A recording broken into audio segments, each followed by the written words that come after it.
جی علی بھائی، آخری سوال ہے کہ قرآن حکیم میں سورۃ الکہف میں جن اصحاب الکہف کا ذکر ملتا ہے، یہ لوگ کس زمانے سے تعلق رکھتے تھے؟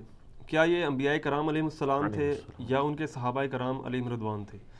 پلیز ان کے واقعے کی تفصیل بھی بیان کر دیں، کیونکہ سننے میں یہ بھی آیا ہے کہ جہاں سیدنا یونس علیہ السلام کی مچھلی اور سیدنا عزیز علیہ السلام کا گدھا اور سیدنا موسیٰ علیہ السلام کی گائے اور سیدنا صالح علیہ السلام کی اونٹنی بھی جنت میں جائے گی، وہاں اصحاب الکہف کا خوش نصیب کتا بھی جنت میں جائے گا۔ چونکہ کتا ایک نجس جانور ہے، اس لیے اسے یہودی عالم بلعام بن بعورہ کے جسم و شکل میں داخل جنت کیا جائے گا۔ پلیز ان تمام باتوں کی تصدیق یا تردید فرما دیں، شکریہ، جزاک اللہ۔ کڈی وڈی کہانی کڑی ہے انہوں نے، ہر چیز کا جواب دیا کہ جی وہ چونکہ وہ نجس جانور ہے تو بلعام بن بعورہ جو یہودی عالم تھا تو اس کی کھال پہنا کے، حالانکہ اس کو بھی اللہ تعالیٰ نے کتے کی مثال بیان کی ہے معذرت کے ساتھ، یہودی عالم تھا، اور سورۃ الاعراف کی آیت نمبر 175 اور 176 میں اللہ تعالیٰ نے اس کو کتے کی مثال بیان کی، اور کس وجہ سے فرمایا؟ علم دیا تھا لیکن پستی میں گر گیا، دنیا کا لالچی بن گیا۔ اب اس کی حالت ہے کہ اس پہ کوئی بوجھ لا دے تب بھی زبان ہانپے، نہ لا دی جائے تب بھی زبان ہانپے، لالچی ہے نا۔ تو یہ بالکل جھوٹ ہے، اور میں بتاؤں یہ اس طرح کے جھوٹ جب یہ بولتے ہیں نا تو یہ پکڑے جاتے ہیں۔ ہمارے یہاں پہ ایک بزرگ ہیں، تو وہ جب ہماری دعوت کے ساتھ اٹیچ ہوئے، پروگرام اٹینڈ کیے، 60+ ان کی ایج تھی، تو ان کا دماغ کھل گیا۔ پہلے وہ اتنے کٹر دیوبندی تھے کہ ان کی دکان کے بالکل ساتھ اہل حدیث کی مسجد تھی، لیکن انہوں نے پوری زندگی کبھی ادھر نماز نہیں پڑھی تھی، اور نمازی پکے، اذان ہوتی تھی وہاں سے اتنی دور موٹر بائک چلا کے اپنی دیوبندیوں کی مسجد میں نماز پڑھ کے واپس آتے تھے۔ تو ان کی اولاد بھی کنکلوڈ کر بیٹھی تھی کہ ان کے لیے تو کوئی ہدایت نہیں ہے، لیکن ہدایت تو اللہ کے پاس ہے۔ بے شک۔ پھر ان کو ہمارا تعارف ہو گیا، اس کی وجہ سے انہوں نے سوچنا شروع کر دیا۔ ہم کسی کو کنورٹ نہیں کرتے ہیں، صرف سوچنے کی حص اس میں اجاگر کر دیتے ہیں کہ یہ جو کچھ بھی آپ سے بیان کرتے ہیں یہ بتائیں لکھا کہاں ہوا ہے۔ پمفلٹ پڑھنے شروع کیے، اب وہ پمفلٹ جب پڑھتے تھے جا کے علماء سے سوال کرتے تھے، آپ تو یہ بتاتے ہو حدیث میں تو یہ لکھا ہوا ہے۔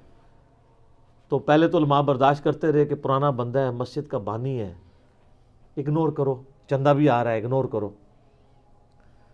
پھر جمعے والے دن ایک دن مولانا صاحب نے جو ہے وہ جمعہ پڑھایا، جیسے میں کہتا ہوں وہ قرآن و سنت سے مولانا شریف کو باہر نکالیں، مولانا شریف صاحب بیچ میں گھسے، انہوں نے کہہ دیا کہ جی اصحاب کہف کا کتا جڑا ہے نا وہ بھی جنت ہی جائے گا، قرآن میں لکھا ہوا ہے۔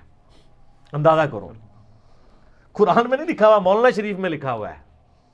معذرت کے ساتھ، جب تک آپ کنویں سے کتا نہیں نکالیں گے، آپ جتنے مرضی ڈول نکالیں، کنویں کا پانی پاک نہیں ہوگا۔ تو اس طرح کے جو علماء سو ہیں، علماء حق کی تو ہم عزت کرتے ہیں جی، علماء سو کی بات کر رہا ہوں، ان کو جب تک آپ باہر نہیں نکالیں گے مولانا شریف کو قرآن کی تفسیر سے، احادیث کی شروحات سے، تو قرآن و حدیث پاک نہیں ہوگا جب تک ان کو نکالیں گے نہیں۔ تو انہوں نے ان سے پوچھ لیا کہ کہاں لکھا ہوا ہے؟ انہوں نے کہا جی قرآن میں لکھا ہوا ہے۔ ان کا حوالہ دیں، ان کا حوالہ پھر آپ کو اگلے جمعے میں دیں گے۔ جمعہ پڑھا رہا ہے، حوالہ اگلے جمعے، سورۃ الکہف قرآن میں موجود ہے۔ انہوں نے مجھ سے ڈسکس کیا جی اس طریقے سے، انجینئر صاحب کو لکھا ہوا ہے۔ میں نے کہا جی اصحاب کہف کا بھی ذکر ہے، کتے کا بھی ذکر ہے، لیکن یہ آگے کہاں نہیں ہے۔ میں نے کہا آپ سورۃ الکہف پڑھ کے دیکھ لیں، پارہ نمبر 15 سے شروع ہو کے 16 میں ختم ہوتی ہے، پہلی 26 آیات جو ہے اصحاب الکہف کے واقعے کے اوپر ہے، اس میں کتے کا بھی ذکر ہے، اس کے غار کے دہانے پہ بیٹھے ہونے کا بھی ذکر ہے، اس کے روبدار ہونے کا بھی ذکر ہے، سب کچھ ہے، لیکن یہ اگلی کہانی کوئی نہیں ہے۔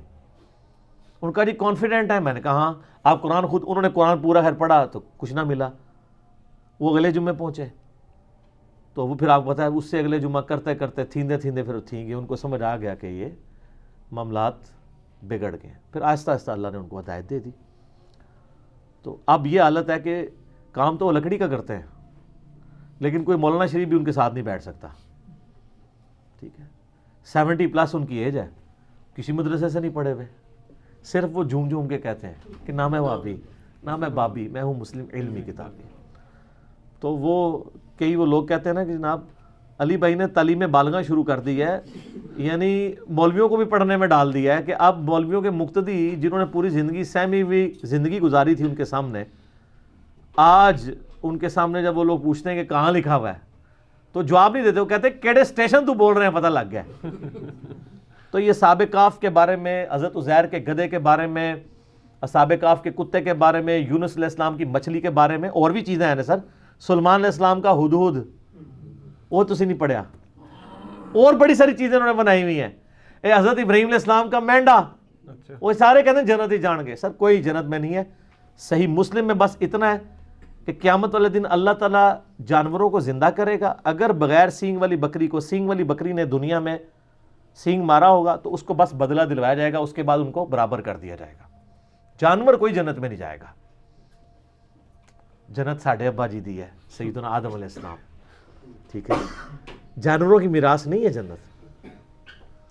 تو یہ سب جھوٹ بولا ہوا ہے انہوں نے. اصحاب الکہف جو ہے نا، یہ انسانی ہسٹری میں یونیک پرسنالٹیز ہیں. پیغمبر بھی نہیں تھے، پیغمبر کے اصحاب بھی نہیں تھے، اور پیغمبر کے تابعین بھی شاید نہ ہوں، تبع تابعین میں سے ہوں، حضرت عیسیٰ علیہ نبینا علیہ الصلوۃ والسلام کے. لیکن اللہ نے ان کے ساتھ وہ معجزہ کیا جو کسی پیغمبر کے ساتھ بھی نہیں کیا. سورۃ البقرہ میں حضرت عزیر کا نام تو نہیں آیا، وہ تورات میں ملتا ہے، لیکن اتنا ہے کہ پیغمبر، وقت کے پیغمبر کو اللہ تعالیٰ نے 100 سال کے لیے سلا دیا. لیکن اصحاب الکہف کو اللہ تعالیٰ نے 300 سال کے لیے سلایا، عیسوی اعتبار سے یعنی سولر کیلنڈر کے اعتبار سے، اور لیونر کیلنڈر کے اعتبار سے 309 سال، جو قرآن میں سورۃ الکہف میں آتا ہے. سورت نمبر 18 ہے قرآن پاک میں، پارہ نمبر 15 میں پہلی 26 آیات پڑھ لیں تو سورۃ الکہف میں آپ کو اصحاب الکہف کا پورا واقعہ پتہ چل جائے گا. اور یہ کرسچن ٹریڈیشن میں بھی 7 سلیپرز کے نام سے مشہور تھے. 7 یعنی اللہ کے نیک بندے سونے والے، اور 8واں ان کا کتا تھا. کرسچنز بھی ان کو اولیاء اللہ کے طور پر مانتے تھے. یہ سمجھنے حضرت عیسیٰ کے تبع تابعین میں سے ہیں. حضرت عیسیٰ علیہ السلام کے رفع سماوی یعنی دنیا سے اٹھائے جانے کے آلموسٹ آپ سمجھ لیں 100 سال بعد کا یہ واقعہ ہے. 146 عیسوی کا، آج چل رہا ہے 2019 عیسوی 14 نومبر. قرآن حکیم میں اللہ تعالیٰ فرماتا ہے چند نوجوان تھے، بوڑھی ہڈیاں نہیں بات قبول کرتی، چند نوجوان. اذ اول فتیۃ الی الکہف فقالوا ربنا آتنا من لدنک رحمۃ وہیئ لنا من امرنا رشدا. چند نوجوان تھے جب انہوں نے ایک غار میں پناہ لی اور وہاں انہوں نے دعا کی، اے رب ہمارے آتنا من لدنک رحمہ، ہمیں اپنے پاس سے رحمت عطا فرما اور ہمارے ہر معاملے میں کامیابی کی کوئی راہ نکال دے. اتنی کامل دعا ہے. میں اکثر اپنے بھائیوں سے کہتا ہوں اس سب کانٹیننٹ کے معاشرے میں ہم نے اس کمزور سے پلیٹ فارم سے یہ جو دعوت لانچ کی ہے اور آج تمام مکاتب فکر پہ سارے بر اعظموں پہ جا کے چھا گئی ہے، اس کے پیچھے جو روح ہے وہ یہ دعا ہے. کیونکہ میں بھی اللہ تعالیٰ سے یہ دعا کیا کرتا تھا کہ اصحاب الکہف کے ساتھ تو نے غیر معمولی واقعہ کر دیا. پوری رومن امپائر بت پرست ہے اور 7 نوجوان اسلام قبول کرتے ہیں، تو نے ان کے ساتھ معجزہ کیا. آج یہاں سب کانٹیننٹ میں بھی اکثریت دین کے نام پہ گمراہی ہے. ہماری آواز کیسے لوگوں تک پہنچے گی؟ ان مکاتب فکر تک جن کی کروڑوں فالور، لاکھوں مسجدیں، لاکھوں علماء ہیں. اس کے پیچھے یہ راز ہے کہ میں دعاؤں میں، اپنی تشہد کی دعاؤں میں، عام دعاؤں میں یہ دعا آپ دیکھتے ہیں ہر درس قرآن سے پہلے میں پڑھتا ہوں ربنا آتینا من لدنک رحمہ وہیئ لنا من امرنا رشدا. اس کے علاوہ بھی حضرت یونس علیہ السلام کی دعا لا الہ الا انت سبحانک انی کنت من الظالمین، اور دعائیں بھی. تو یہ اصحاب الکہف چند نوجوان تھے، توحید کی دعوت انہوں نے قبول کی. بادشاہ کے دربار میں کھڑے ہو کے انہوں نے اعلان کیا کہ ہم تیری عبادت نہیں کریں گے، کیونکہ رومن امپائر میں اس وقت بت پرستی تھی اور اس ایمپرر کو خدا مانا جاتا تھا. انہوں نے کہا تو بھی ہماری طرح کا انسان ہے، اپنے آپ کو نیند سے، کھانے پینے سے آزاد نہیں کر سکتا، ہم تیری عبادت کیوں کریں؟ ہم اس رب کی عبادت کریں گے جس نے زمین و آسمان کو پیدا کیا. پھر پرسیکیوشن شروع ہو گئی. اچھا ہے یہ ایلیٹ کلاس سے تھے، شاہی فیملی سے تعلق رکھنے والے، یعنی یہ لوگ تھے. پھر ان کے دل میں اللہ نے بات ڈال دی کہ پہاڑ میں جا کے پناہ لیتے ہیں تاکہ ہم ان کے ظلم و ستم سے بچ سکیں. تو یہ ایک پہاڑ پہ چلے گئے، ایک غار میں. یہ پورا واقعہ قرآن پاک میں آیا ہے. پھر اللہ فرماتا ہے انہوں نے غار میں پناہ لی اور اللہ تعالیٰ فرماتا ہے ان کو ہم نے وہاں پہ تھپکی دے کے سلا دیا. آئے ہائے ہائے, اللہ نے کہا میں نے تھپکی دی ان کو, ان کے کانوں پہ تھپکی دی, سو گئے. اچھا یہ جو آیات ہے نا, جس کو رات کو نیند نہ آتی ہے وہ لوگوں کا تجربہ ہے. یہ والی آیات رات کو پڑھ کے سوئیں نا, تھپکی والی, تو نیند آ جاتی ہے. ظاہر تجربے سے ہے نا. کئی صحابہ کرام نے قرآن میں کئی وظائف ڈسکور کیے ہیں. میرا مسلم شریف میں حدیث بھی ہے کہ نبی علیہ السلام نے فرمایا زمانہ جاہلیت کے بھی اگر ہیں اس طریقے کے دم مجھ پہ پیش کرو, اگر شرک نہیں تو کرتے رہو. تو اس سے تو بدرجہ اولا قرآن میں سے کسی نے کوئی چیز ڈسکور کر لی, ٹھیک ہے. تو اللہ تعالیٰ فرماتا ہے ہم ان کی کروٹیں بھی بدلا دیتے تھے, بیڈ سول نہ ان کو ہو جائے. کروٹ بھی اللہ خود بدلاتا تھا. ظاہر ہے ایک جگہ لیٹے رہیں گے تو, حالانکہ یہ بھی معجزہ ہو سکتا تھا کہ لیٹے رہیں اور کچھ بھی نہ ہو, لیکن فزیکل فنومینا بھی ساتھ ساتھ چل رہے ہیں. اور اللہ نے فرمایا اس غار کا دہانہ ایسا تھا کہ ڈائریکٹ سورج کی روشنی نہیں آتی تھی, ٹیولائٹ آتی تھی. یعنی اس کا دہانہ آپ سمجھ لیں نارتھ کی طرف تھا, تو سورج یہاں سے ہوتا ہوا ادھر چلا جاتا تھا. انڈائریکٹ لائٹ آتی تھی, ڈائریکٹ لائٹ بھی نہیں آتی تھی. وہ سوئے رہے. اور اللہ تعالیٰ ماتا ہے 300 سال 309 سال تک, یعنی لیونر کیلنڈر کے مطابق, اور سولر کیلنڈر کے مطابق 300 سال بنتے ہیں, وہ سوئے رہے. اور فرمایا ان کا ایک کتا ہے جو اس غار کے دہانے پر ہے, اور اس کی اتنی ہیبت ہے کہ اگر کوئی یعنی غار کے دہانے پہ جائے بھی نا تو اس کتے سے وحشت کھا کے وہ بھاگ جائے. وہ حفاظت کے لیے اللہ تعالیٰ نے. اب وہ کتا بھی ایسا تھا کہ وہ ایک جگہ تھا, بس اس کو اللہ تعالیٰ نے ایسے ہی سلا دیا, لیکن اس کا روب ایسا تھا کہ کوئی اس غار کے قریب بھی نہیں جاتا تھا, اگر کوئی بولا بھٹکا وہاں پہ پہنچ بھی جائے. ورنہ تو جب تک سارے غار نہ جج کیے جائیں پتہ نہیں چل سکتا. اور پھر کافروں نے یہ کیا کہ ان کے ناموں کی تختیاں لکھ کے ان کے اوپر سزا جو تھی, وہ ایک تختی رقیم اسے کہا جاتا ہے, اصحاب الرقیم بھی انہیں کہا جاتا ہے عربی میں, اس غار کا منہ بند کر کے وہاں پہ رکھ دی. اللہ تعالیٰ نے ان کو سلا دیا. وقت کے ساتھ ساتھ شکست و ریخ ہونا شروع ہوا, وہاں سے راستہ کھل گیا. اور اللہ کا کرنا یہ ہوا کہ اسی دوران رومن امپائر کا جو کانسٹنٹائن 2 تھا نا 337 عیسوی میں, اس نے مرتے مرتے عیسائیت قبول کر لی. اب عیسائیت قبول کرنے کا مطلب یہ تھا کہ پوری رعایا نے عیسائیت قبول کر لی, پوری رومن امپائر کرسچن ہو گئی اس وقت کے مسلمان.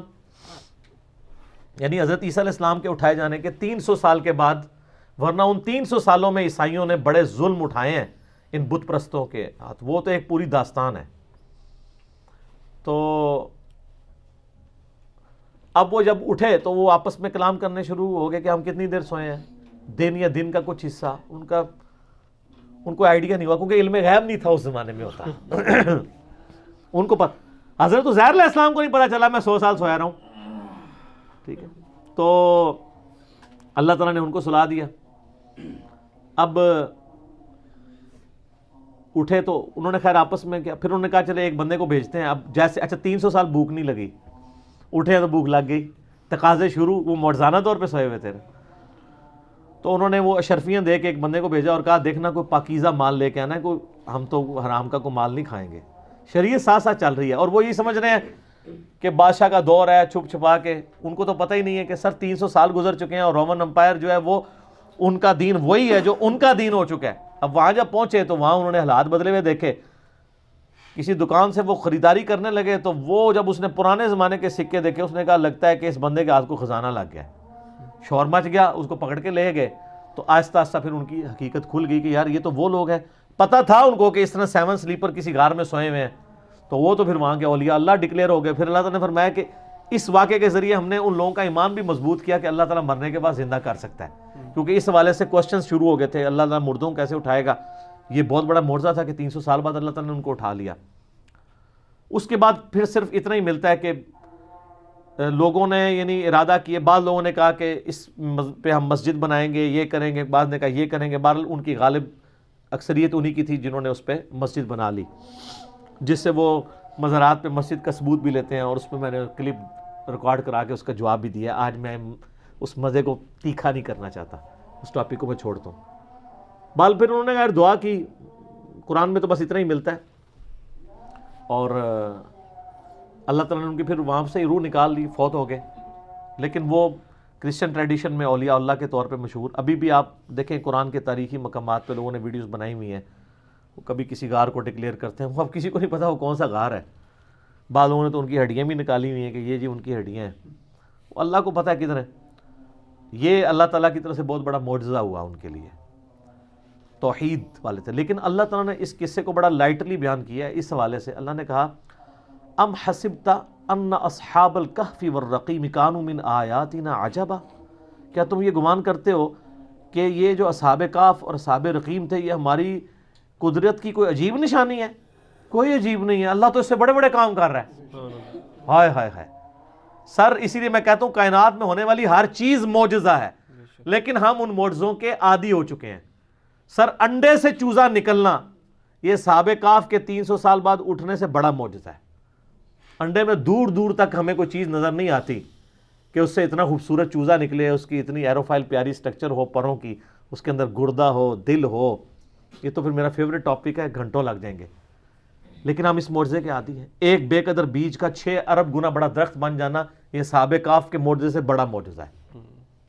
یہ ہم سارے آبزرو کر رہے ہیں معجزات، لیکن ہم عادی ہو چکے ہیں. تو اللہ تعالیٰ نے اس کو ڈینائی کیا. اللہ نے کہا تم کیا سمجھتے ہو بہت بڑا معجزہ ہے، تم نے یہ گمان کیا. ام حسبت ان اصحاب الکہف والرقیم کانوا من آیاتنا عجبا، کیا تم یہ گمان کرتے ہو یہ بڑے عجیب یعنی معجزات میں سے؟ اللہ تعالیٰ اس سے بڑے بڑے معجزات کر رہا ہے، ہر چیز اس کے قبضہ قدرت میں. تو یہ جناب اصحاب الکہف کا ایک پورا واقعہ تھا، اور اس کو 15 اقساط کے اندر ایک ڈرامہ سیریل بنائی گئی تھی 1997 میں ایران والوں نے. سر وہ درجنوں زبانوں میں ڈب ہو چکی ہے، بنی فارسی میں تھی، اردو ڈبنگ میں بھی پیغام کراچی والوں نے اس کی ڈبنگ کی ہے. سر اشک بار آنکھوں سے دیکھنے والی وہ ڈرامہ سیریل ہے. پورا اصحاب کہف کا انہوں نے واقعہ فلمایا ہے، اور توحید کا خزانہ ہے سر. وہ جس طریقے سے انہوں نے توحید اس میں پریزنٹ کی ہے، یوٹیوب پہ اویلیبل ہے. آپ اصحاب کہف لکھیں، اردو ڈبنگ کے ساتھ بھی ہے، انگلش بھی، عربی ڈبنگ کے ساتھ بھی. کئی ایوارڈ دنیا کے اس کو مل چکے ہیں. 1997 میں بنائی گئی تھی، آج سے آلموسٹ 22 سال پہلے.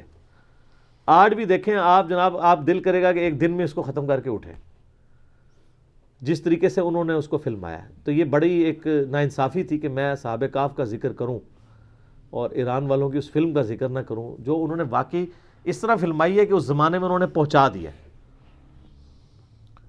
آپ کو یعنی موٹیویشن ملے گی کہ یار یہ لوگ بھی تھے جنہوں نے اپنی زندگی اللہ کے لیے وقف کی، اللہ نے ان کو ہمیشہ کے لیے امر کر دیا. آج لوگ ان کا ذکر کرتے ہیں. قرآن قیامت تک پڑھا جائے گا، اور اللہ کے ان موحدین کا ذکر لوگ ہمیشہ کریں گے، ان کی مثالیں دیں گے کہ جناب ایسے نوجوان بھی ہوتے ہیں. اچھا یہ تو واقعہ اللہ تعالیٰ نے بیان کیا تھا تاکہ لوگ توحید کی طرف رغبت کریں. ہم نے اس کو فضائل کا ذریعہ بنا لیا، وہ بھی ہے.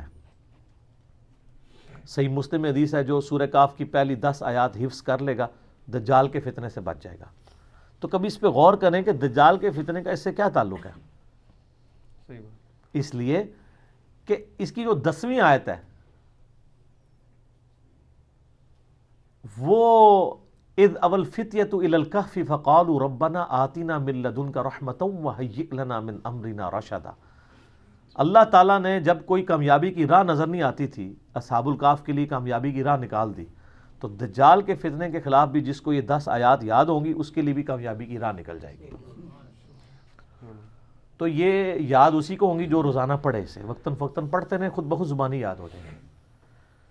اسی طریقے سے صحیح حدیث ہے المستدرک للحاکم میں، جو جمعے والے دن سورۃ الکہف کی تلاوت کر لے اگلے جمعے تک اس کے لیے ایک نور اللہ تعالیٰ کی طرف سے مقرر ہو جائے گا. اور صحیح بخاری میں حدیث ہے نا، وہ سورۃ الکہف ایک صحابی پڑھ رہے تھے تو ان کا گھوڑا جو ہے وہ بدک گیا تھا، فرشتے وہ سننے کے لیے آ گئے تھے. تو سورۃ الکہف کے فضائل اپنی جگہ ہیں، لیکن اس کے جو مضامین میں یہ اصحاب الکہف کا پہلی 26 آیات کے اندر جو ذکر ہے وہ توحید کے علمبرداروں کے لیے ایک مشعل راہ ہے کہ اگر آپ تھوڑے کیوں نہ ہوں، اگر آپ سچائی کے لیے کھڑے ہیں، ٹروتھ لور ہیں، تو اللہ تعالیٰ آپ کا ہاتھ تھام لے گا.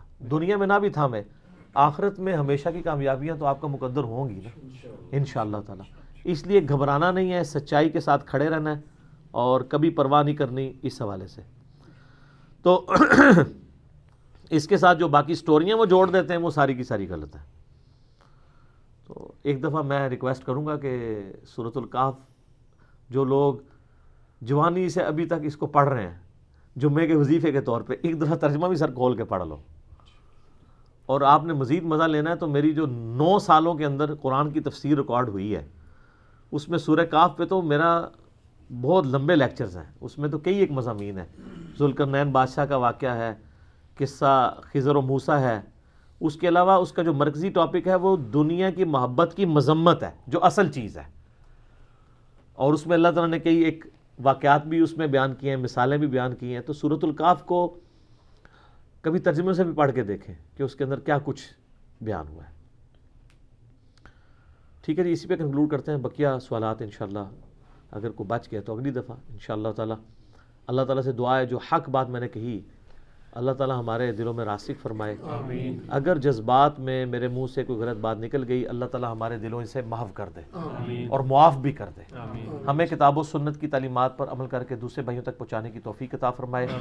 سبحانک اللہم و بحمدک اشہد ان لا الہ الا انت استغفرک و اتوب الیک وما علینا الا البلاغ المبین. جزاکم اللہ خیر.